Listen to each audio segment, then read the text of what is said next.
What is up, guys, and welcome back to the Sweat It Out podcast.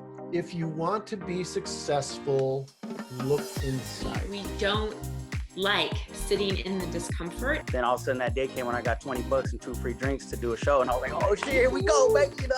Thank God she hasn't caught a chicken yet because she'll tear her head off. Don't be soft. That patience is key. If all my friends are winning, then it's going to make me want to win more.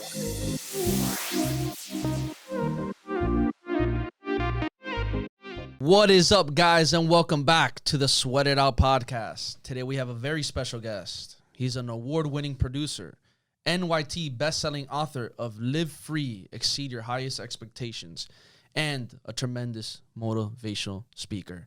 Guys, please help us welcome the one and only DeVon Franklin. What's up, brother? What's going on? How you doing? We're doing great, man. How about you?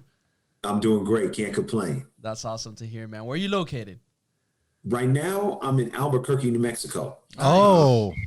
Pre-production on my next movie, so I'm here, trying to get it together. There you go. The heat. That's why the camera's that so desert crispy. heat. Exactly. I had to mention it. So, brother, tell us a little bit about, especially you being a producer and obviously speaker in your book. Talk to us a little bit about how you even started your journey. How did you get to these amazing milestones in your life? I think that, we can all say that, it's not easy. You got that right. There's nothing easy about it. But the path that is the most rewarding usually isn't easy. That's right. So, I started, I'm from Oakland, California. I'm the middle child of 3 boys. And, I really always loved entertainment, and when my father died, when I was 9 years old, he died of a heart attack when he was 36. Sorry to hear that. Yeah. Yeah, thank you. And it was so devastating. And it was a combination of going to church and watching movies and TV shows that was like therapy for me. And I was so inspired by what I saw, like movies like Back to the Future and, the Rocky franchise and movies like The Color Purple, that I said, I got to go to Hollywood. I just felt so inspired by what I saw. And, when I got to Hollywood, I majored in business and minored in film at USC. I got an internship that freshman year, and I interned for the company that managed Will Smith. And, that was like the way that I got my foot in the door. And I, just started working my way up, intern to assistant to junior executive, ultimately at Columbia Pictures, worked on everything from Pursuit of Happiness to Heaven is for Real.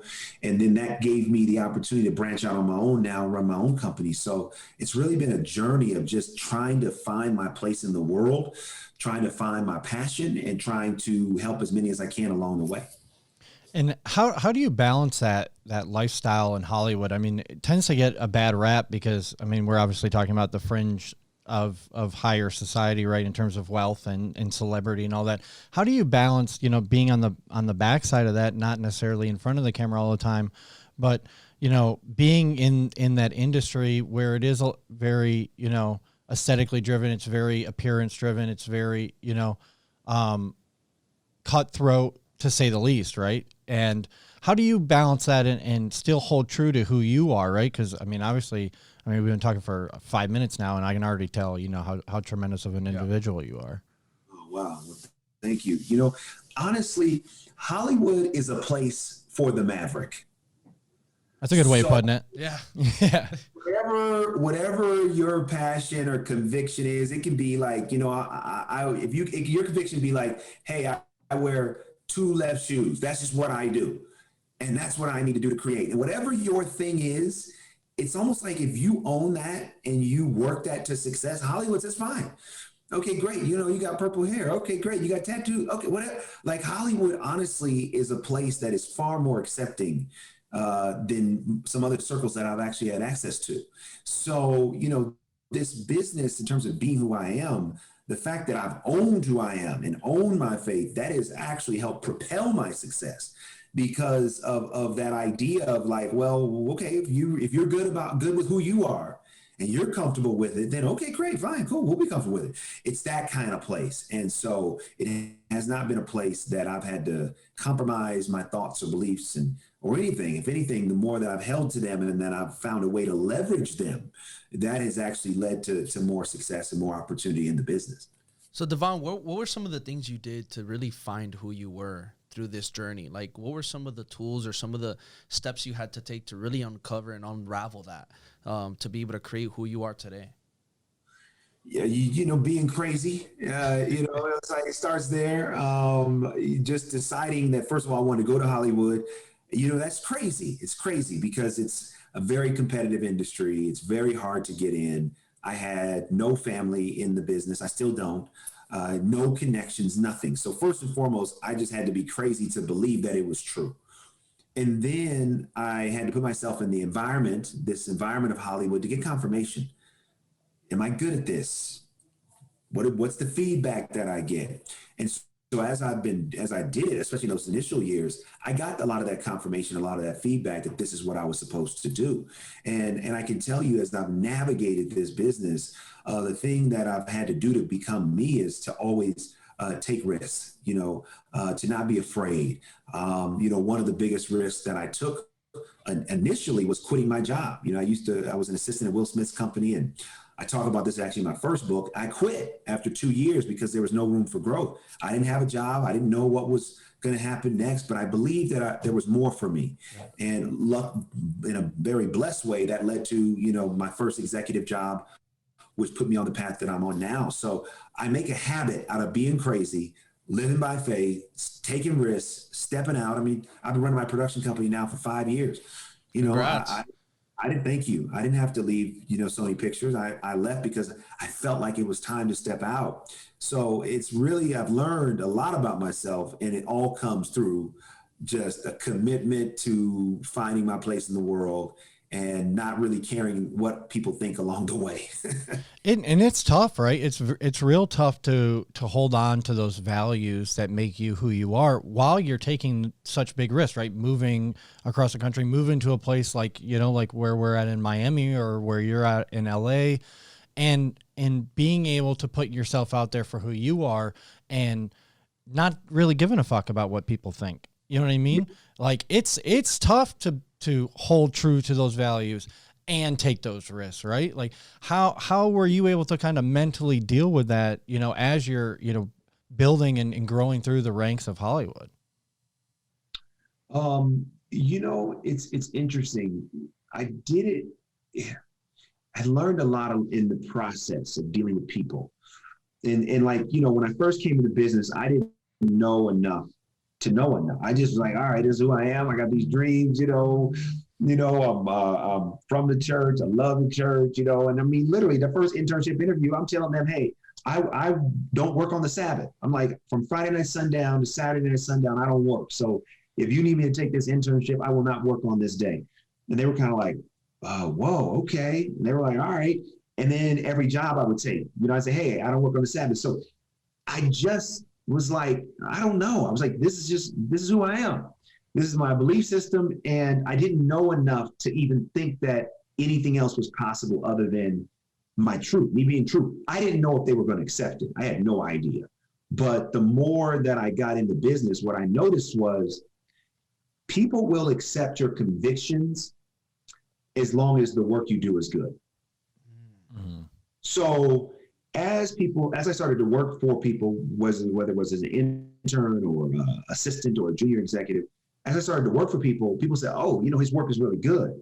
Oh, okay. So, he's religious. He has faith. Oh, okay. He doesn't work on the Sabbath. Okay, we'll deal with that because the work is good. If I had not practiced excellence and practiced service and really wanted to learn the business, I mean, I've always been organically passionate about the business. Me coming into Hollywood had nothing to do with fame, fortune, none of it. It had to do with, I love this business. I love movies. I want to be a part of the process. Growing up, I love Universal Studios. I love I love it all. I mean, here I am in Albuquerque, New Mexico, in pre-production on my next film. And I'm like, wow, I just love the process. And so that passion was really the guide. And I didn't calculate too much about me and my beliefs or any of that. I just did it. I just moved in that direction. It's really, well, actually, it goes to show the amazing part of you being real with yourself and pouring into yourself. And I think that's also part of why you do so well in your work, because you pour in yourself and you're real with who you are. And I think that a lot of times that when we go out of our way to crush a lot of the things that we enjoy or love or are part of us, to just do something else because we're working on something else or want to work with somebody else, and now we give up those things, your work becomes crappy because now you're not the best version of you. And when you're not the best version of you, you can't be the best version for your work, for your family, for your friends, and everything else. And I think it goes to also, see why you're so successful in doing the amazing things you're doing, because you pour into yourself first and you hold your values and your belief system strongly. Well, no, I received that, and thank you. I think holding on to who we are and our belief system, it's the container. So right now, I'm, drinking some drink. I don't know. I'm not gonna say the brand because I don't know what brand you got deals with, but anyway, I'm drinking. I don't know, but if they want to sponsor us, they can. Go ahead. Yeah, Gatorade. If Gatorade wants to throw some ad money our way, we're not going to be hating. So, but here's the reality, right? In order for Gatorade to be able to be consumable in a mass way, there has to be a container. Period. If there's no container, I can't consume it. So our belief system becomes a container that helps us be consumable from a career standpoint. And a lot of times we feel in order to go higher, we have to compromise. So what happens is the container becomes less strong. The weaker the container, the less capacity we have to hold whatever it is we're aspiring to achieve. So I could compromise myself more and maybe achieve even more success at this particular age. However, I won't be able to sustain it because that's the container of belief would be weak. So this is why I do believe, like, no matter what your belief system is and no matter who you are, we got to fight for that, because that's the container that allows us to hold whatever it is we're aspiring to achieve. So DeVon, how is it that you get that message across when you are working with people? How do you portray that message of, this is who I am, that this is what I do, and this is how I operate? I'm going to deliver and give you guys my best work, but I just need you to know that this is the way I do things. How do you put that message out and bring it across to somebody you're going to partner up with, or your company, or when you were working with people, when you work with people? Because I think there's a lot of people out there that maybe too, they just don't know how to properly message that message out to somebody, so that way they can get what they want as well. So much of it has to do with less talk and more action. It has to do with just, how I'm interacting with people, how I'm dealing with people, how I'm communicating with others, really living and exuding what it is I talk about. So much of it just has to do with me and my disposition and making sure that, because sometimes people can say a lot and it's very easy to talk. Sometimes it's harder to allow what you say you believe in or what you say you're about to be represented in the work. Powerful. And also, so like from a producing standpoint, because I'm passionate about inspiration, those are the projects that I tend to gravitate towards, and those are the projects that tend to get made. So a lot of times once you have a reputation and you have I wouldn't say a brand, but you have an awareness of what you're about, then people start to bring you more of that, and then people start to associate you with that. So it's almost like even before I step in a room, there's already an awareness of who I am, what I'm about. And in some ways that's very helpful, but then other ways I got to go in and reframe it, because some people think, they have this misconception of who I am, and then that could limit how they think what I can do. So I don't let that hinder me, but sometimes I'm aware, you're thinking that what you read about me in Google, that's who I am. Let me help you understand who I am. So every situation is different, but it's really about living it, not so much always talking about it. Love that. Mm-hmm. And you mentioned awareness, you mentioned having that conviction, right? But having an understanding of those two things is one area, that you need to pay attention to. Putting into action is a whole nother thing, right? And you mentioned earlier, working for Will Smith's production company early in your career, and I mean, for anyone who's listening to this, I'm sure they're thinking, wow, like what an opportunity. How could you ever leave that? You know, and I think I have some friends that work in finance and they work for JP Morgan or whoever, and they're saying the same thing kind of right now as they want to transition. How can I leave this opportunity, right? Working for this, you know, such an influential company. How were you able to take yourself through that and finally, you know, believe in yourself enough to make that jump and leave, you know, Will's production company, you know, which is obviously, you know, a monolith in itself. It's such a very prominent actor and someone who's been so influential in your industry. How do you get ready and how do you prepare yourself to be like, okay, you know, I got this. I can take care of this. I can take care of myself. I can move the needle in my own life without having, you know, for lack of a better term, this crutch of someone else's, you know, name to help me get to where I want to go. And, you know, you've obviously done such a tremendous job with that since then. So I'd love to pick your brain on that. Yeah, it's a great question. You know, it really, when I go back to those early days and, you know, what was the catalyst for me, you know, stepping out on my own, I'll tell you that, but I want to tell you the irony of the situation. So when I left, being the assistant, I was an intern for his management company and then his production company while I was in college. When I graduated, I became an assistant at his company working for his producing partner. And I was an assistant for 2 years. So for about 6 years, I was, you know, somewhere in, you know, Will's, you know, orbit in terms of as an intern or an assistant. So when I quit, I knew that there was no more room for growth. I got a job as a development executive for another producer. And then MGM at the time, they were making, right after the success of Barbershop, they were looking for an executive. I got hired as a junior executive. I worked on Be Cool and I worked on Love that Beauty. movie. Awesome. Thank you. Yeah, Be Cool was a lot of fun. That was one One of my favorite movies. So good. So many characters in that movie.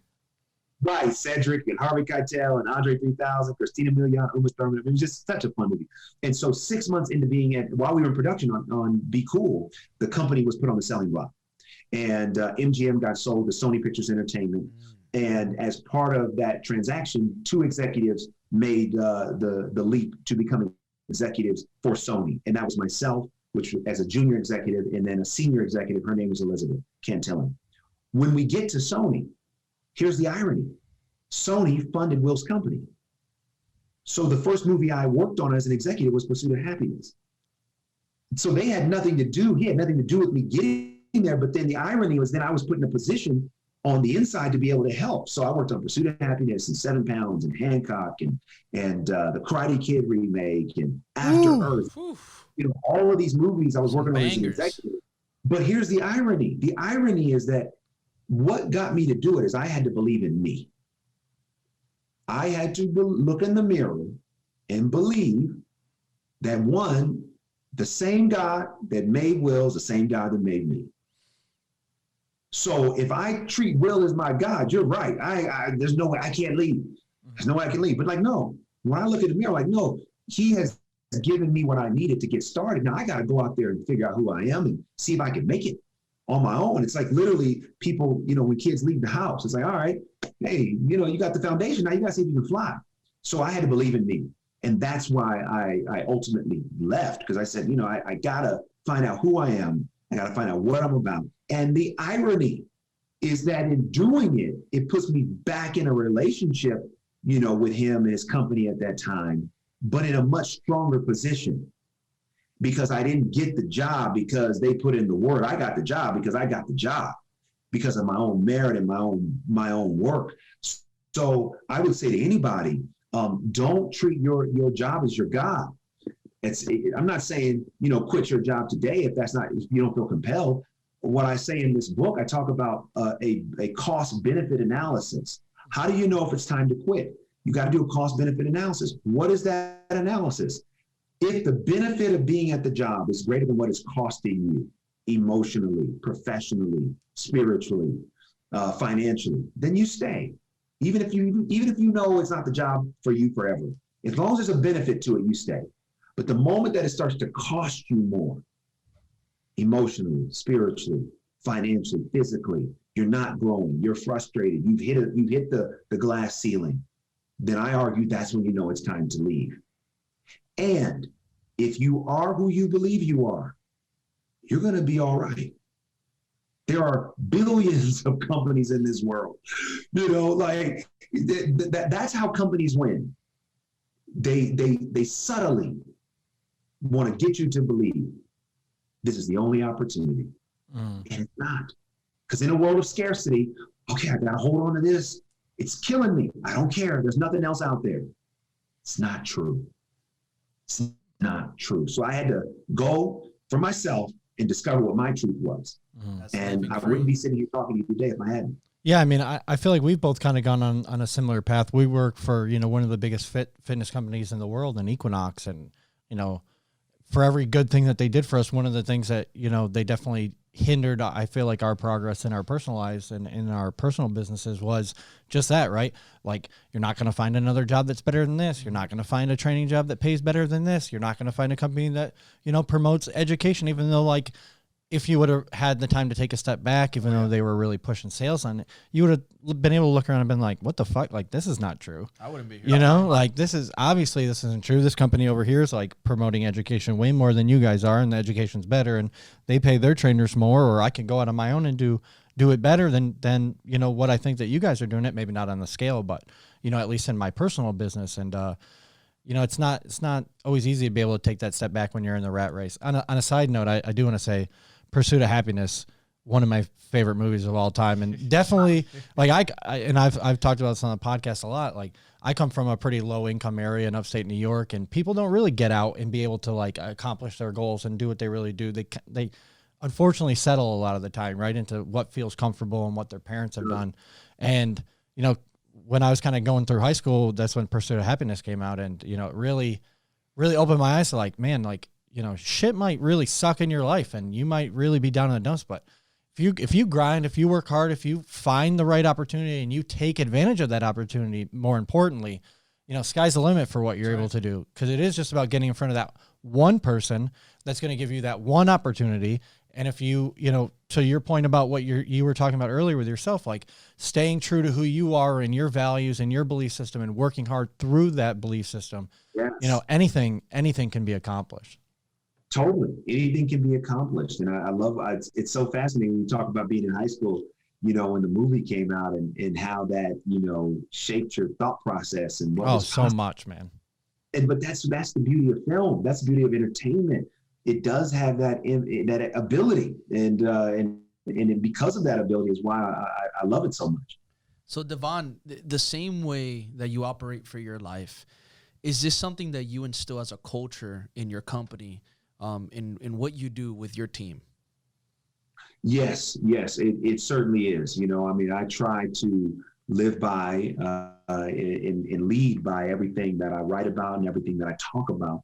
And I'm always pushing my team to like, hey, I'm out here pushing myself every day to become better, to do better, to expand. Like, and I'm pushing the team. Come on. It's like every day it's like getting on the basketball court.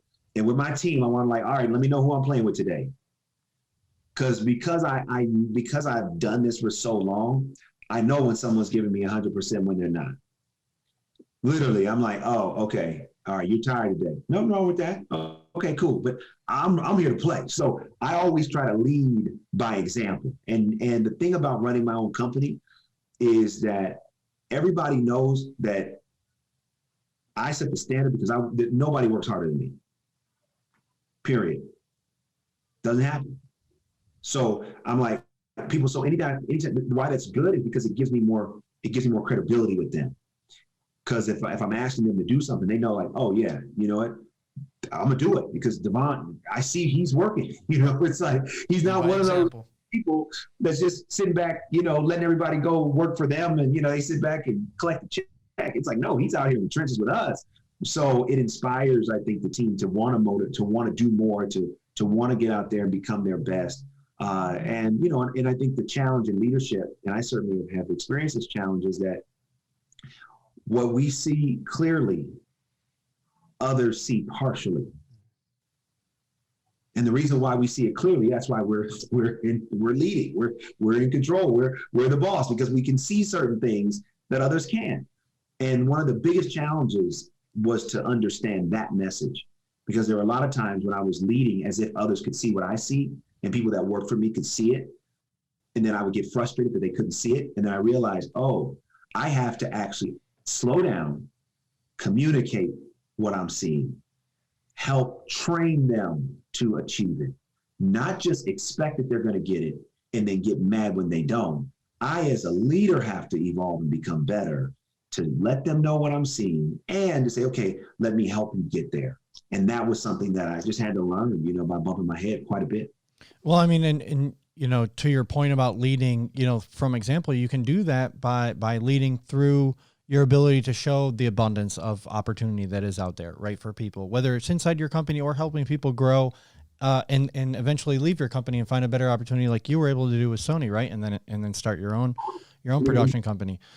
To that point, you know, what I know is that anyone that leaves my company, I mean, like, for example, I have someone that worked for me and now they're an executive with one of the divisions of Disney, and they're excelling in that job, obviously because of their own merit, yet the training at my company, I mean, anybody that works in my company, they will go on and be successful because of just the rigor of our process and all the various things that we get a chance to do. Mm-hmm. And that kind of brings me to what I want to dive into next is your book, Live Free, right? And, you know, what made you want to write that book and what, you know, really brought that inspiration to you to say, hey, you know, it's time to get out there and write again? You know, that's a great question. You know, this is the 5th book that I've written, and, you know, I never thought I would be an author. It wasn't something I was actually pursuing. It was something that was presented, an opportunity was presented while I was still an executive for Sony Pictures. And on my journey as an author, you know, every time I just have an idea, I kind of let it settle and see if it's something I'm supposed to write more about. And this book, Live Free, is all about, you know, setting expectations for yourself. And I realized, you know, years ago that I had a problem with expectations. And the problem was that my expectations were too high. And when I say by too high, they were just, man, I mean, they were so high, they were giving me nosebleeds. You know, I was just so frustrated. I was so upset because they weren't met very often. You know, I didn't meet my expectations. Nobody I worked with met my expectations. Nobody that worked for me met my expectations. Like, I just was in a perpetual feeling of just anxiety and frustration and discontent. And one day I just said, why am I feeling this way? And I was like, it's not that things good aren't happening. They are. It's not that I don't have good relationships. I do. It's not that I don't have good people in my life. I do. The problem is, my expectations. These unset expectations are making everything look worse than it really is. These unset expectations are making me feel not good enough, making them not work hard enough. It's like, so I said, the problem, expectations, there we go. Mm-hmm. And I said, what would happen if I released expectations in some regard? And then I began to change my expectations in others. And as I started to do that, my feeling about certain things improved immediately. And that's when I knew, okay, there's something here. And as people started to come to me for help and in their personal life, professional life, I started seeing these through lines. It's expectations. Got it. If we can learn to set our expectations, we can then set the course for our life. Yeah. I mean, we talk to our clients all the time in the fitness industry, you know, Anthony with his coaches and me, you know, with general population people. And it's the same exact thing, right? I put on 30 pounds during COVID and, you know, I need to lose that 30 pounds, but I know it took 7 months to a year to put it on, but I need to lose it in a month. I have a vacation coming. It's like, listen, how about you just start moving? Yeah. Like that's you know, you've been sitting on the couch for 7 months. Like, it's not going to take, you know, even 3-4 months for you to lose it. It's going to take 6 months. It's going to take a year. You're going to struggle. You're going to hate it. You're going to, you know, really not want to get out of bed and do the things that you need to do. But I'm here to tell you today that this is how it's going to be, you know, and if, like, I know for myself, like, if you want to work with me, you're not going to get a pat on you're going to get a pat on the back when you do something right, for sure. 100% to your point. You need to praise people.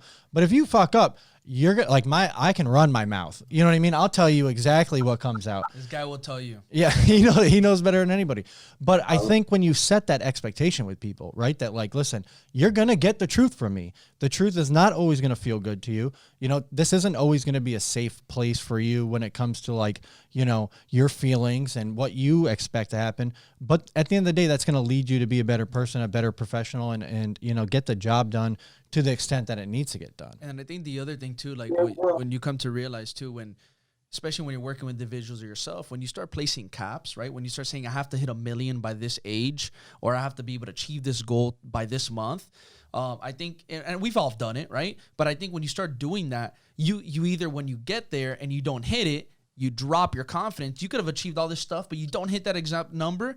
Now your self-esteem drops. Oh, I didn't hit the 1 million in a year. Oh, I only got 850,000. But look at all the success you had. Look, you're so much better than you were before. So that's a huge win. Or here's the other one. Let's say you set up 1 million, right? Let's say you want to hit 1 million a year. What if you could have done more? Now you capped yourself here. Maybe you, if you didn't even have, you could have probably even broke 1 million. Who knows? By not setting that cap, And I think that's another thing that a lot of us set caps. A lot of people set caps or limits of like, this is where I'm gonna be here. This is the limit, or this is the cap I gotta reach by this time frame. You know what you're saying is why I wrote the book. I talk about this in Live Free, where I give an example from my time as an executive at Sony, and it hits what you were saying, which is, I wanted to be vice president of production by the time I was 30 years old. I turned 30 and I wasn't. And I spent my 30th birthday angry, depressed. Why? Because I didn't feel good enough. I was like, oh man, what's wrong with me? And, at 30 years old, I should have this and I should be that and all this ridiculous stuff. And about 6 months into my 30th year, I got the promotion. It did nothing. It changed nothing. And I'm like, wait, I put all this value on this title, and I was doing this job all along. The title just memorialized what I was already doing. Yeah, you got a great business card. Yeah, and here's the crazy part about it. What about 30 was this magical barometer of value and worth? It's like we make this stuff up. And then we judge ourselves incorrectly, and we make false assumptions about what's happening because of these crazy expectations.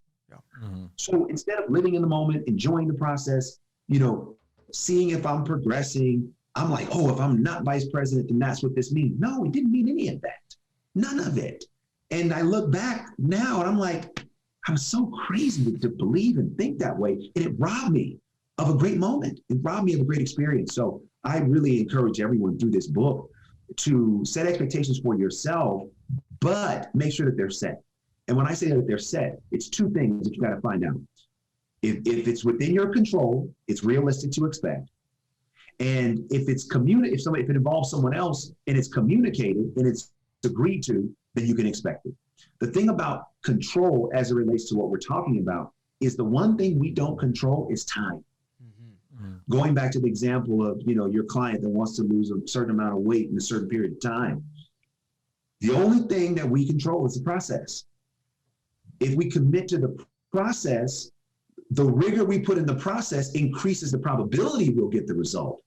But the actual result, in many instances, we don't fundamentally control. And I know that's kind of sometimes a different way to think about things, because we're all about the result. Well, there is no result without the process. That's right. And the more we enjoy the process, watch this, the less the result matters. Yep.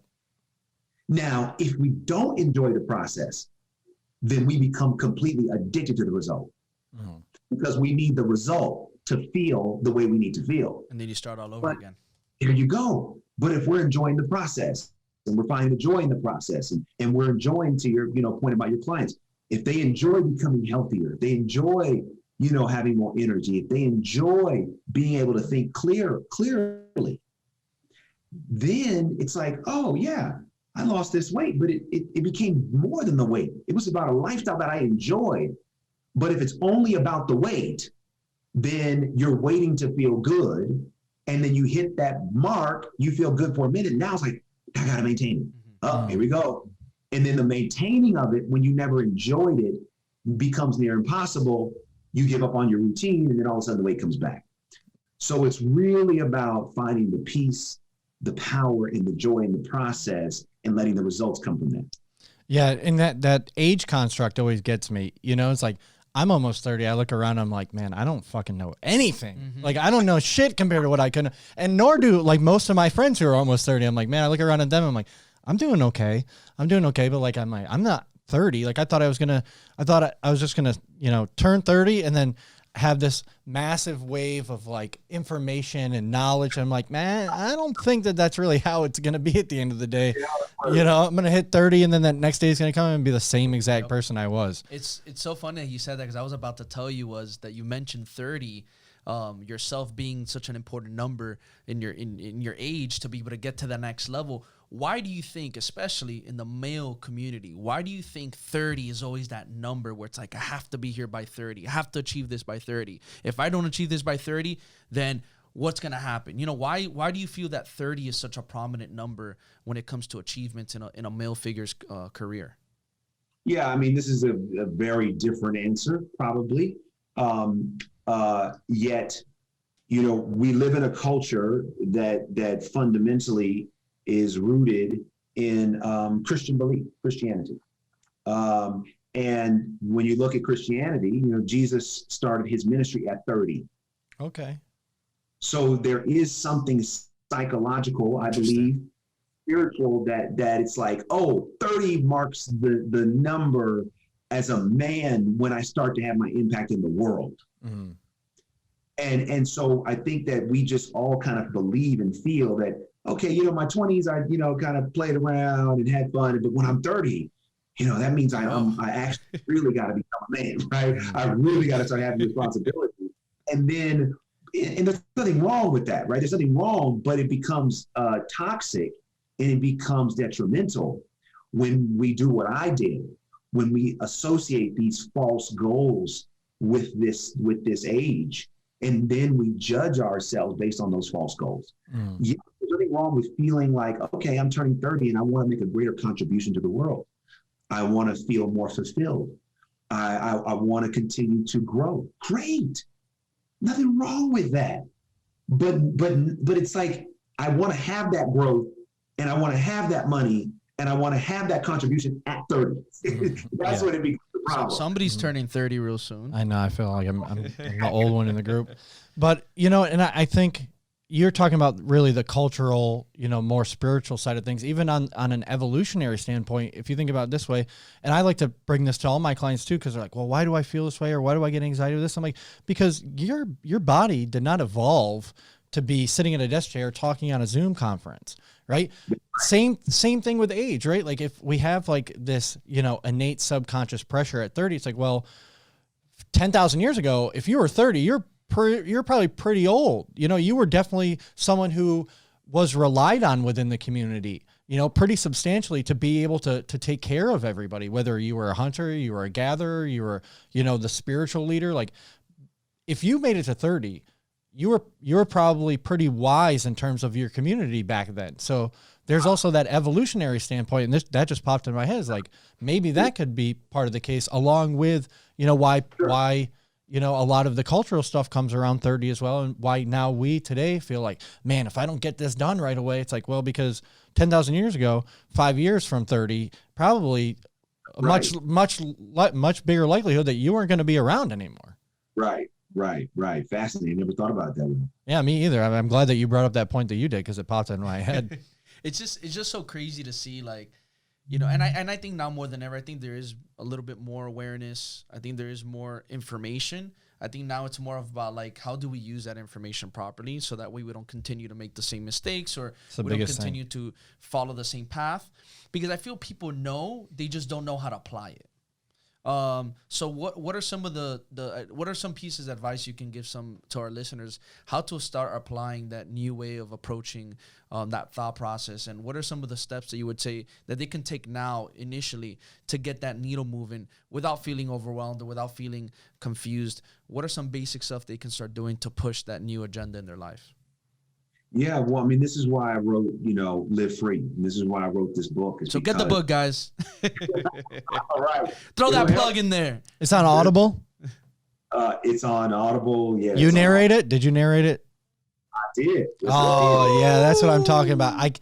You know, there's just something about an author who doesn't narrate. I'm like, I can't listen to this anymore. Oh, you know? yeah. No, I narrated it, and it was painstaking. Yeah, mean, I heard that's a tough. I heard narrating your book is a Mine's really a movie difficult maker. process. He's gonna narrate it. Yeah, well, that's a good point. So the idea of live free, it fundamentally means that we are not under the physical, emotional, or mental control of anyone or anything, and that we set the expectations that we live by, and we resist the temptation to live for others' expectations of us in our life. So right now, you start the process with one deciding the life you want to live. Can you live realizing at the end of your life that you did what was expected, but you didn't do what was destined? And if you can't live with that, then now you've got to make a change. And the first change is just one, the awareness. Oh, wait, I'm not living free. I'm controlled by what happens in my life, what people say about me, what people think about me. All these things are controlling my emotional well-being. I want to stop the madness today. So now that I'm aware, I got to make the commitment. So, you know, you talk about personal training. You make the commitment, and then you go through the process to walk that commitment out. Some days you're feeling like, oh man, this is great.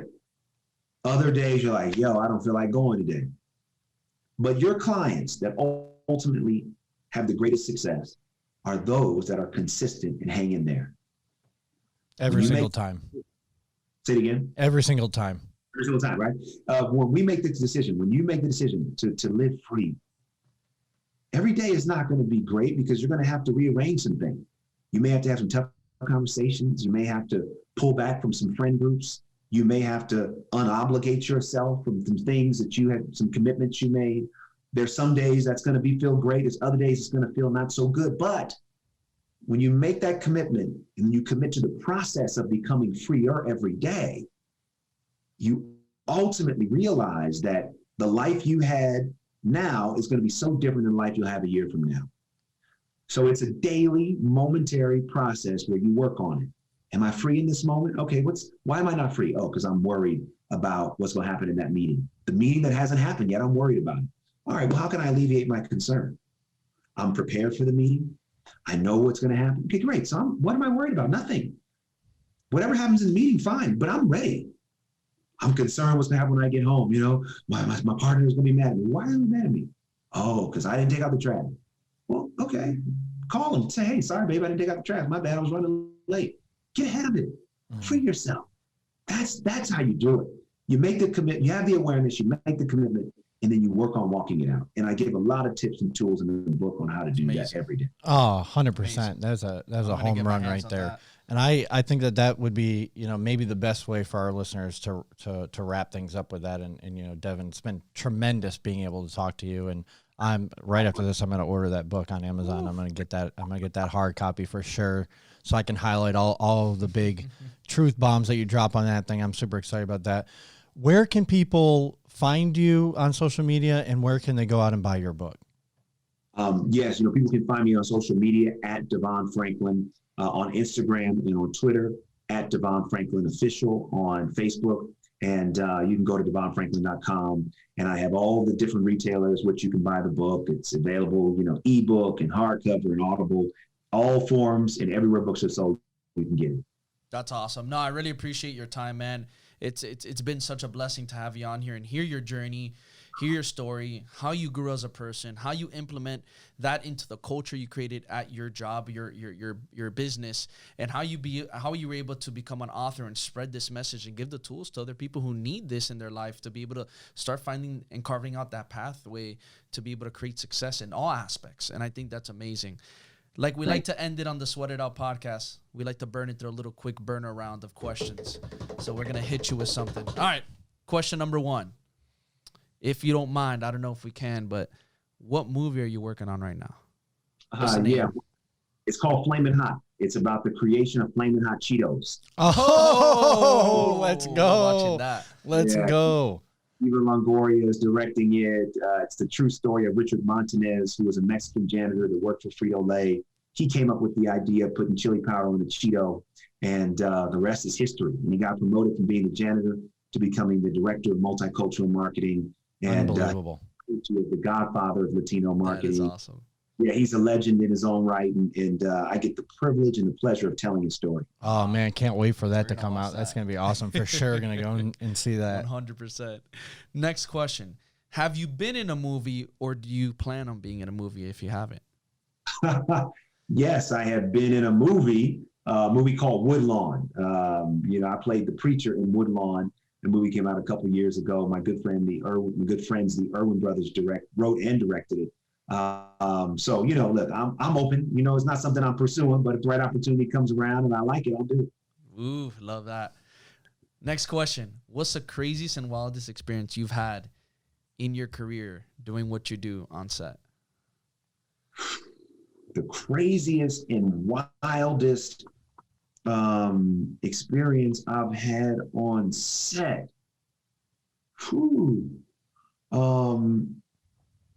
Man, listen, when I worked on The Karate Kid, I was the executive that oversaw the remake. And we were in Beijing, and we shot the entire movie in Beijing, every single frame of that film. And one day we were shooting in this strip mall, in kind of like this very popular area in Beijing. And as we're shooting, one of the store owners comes right in the middle of the shot. I mean, Jackie Chan and Jaden, they're right there.